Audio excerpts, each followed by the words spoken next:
Hello and hi everybody.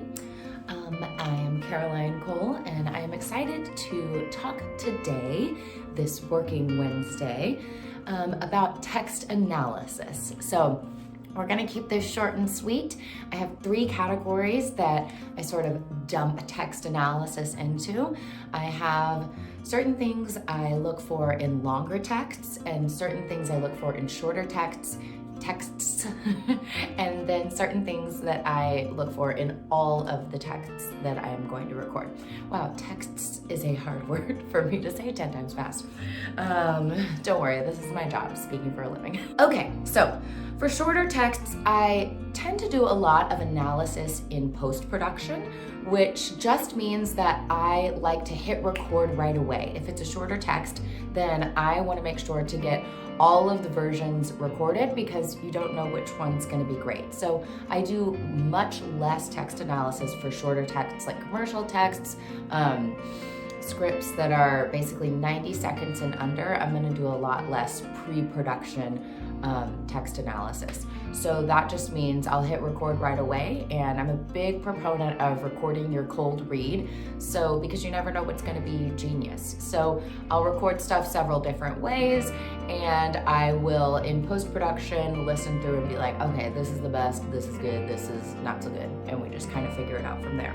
For longer scripts, like big e-learning things or especially audiobooks, there's a couple specific things I want to look for. If we're in an audiobook, particularly a fiction audiobook, you want to make sure that you're talking to the author about anything you need to know about the characters, anything you need to know about their relationships between each other, and any accents or character traits that you're going to need to bring in to those characters vocally.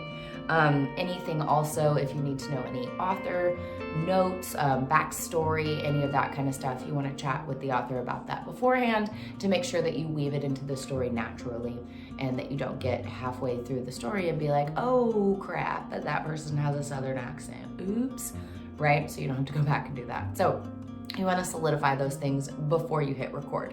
And then for all texts, all scripts, short and long, I always want to scan through and first check for any pronunciations that are going to be weird. So anything that you've never said before or you think you may be saying wrong, right? Google that, friends.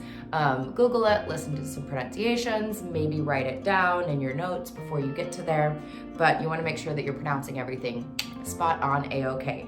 And that particularly goes for product names and company names because you don't want to say those wrong. So make sure that for short or long texts that you double check, especially because some company names are not pronounced the way that you think that they might be.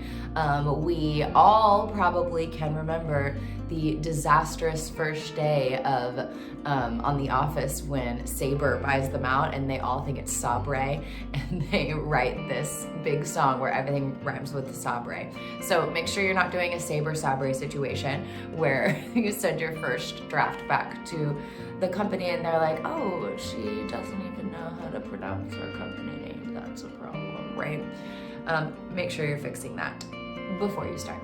So all texts, I make sure do all pronunciations, company names for sure. If you're in a longer script, you might want to double check, particularly in sci-fi and some fiction genres, there's a lot of author-created words, so making sure you're getting a pronunciation list for that from the author directly. And for text analysis in general, friends, you want to do it, but you don't want to spend too long on it because we are creatives, we are not scientists, so you don't want to get stuck in analysis paralysis before you hit that record button. Make sure you're prepared, but not over-prepared. All right, best of luck, my friends. Happy analysis this week. Goodbye.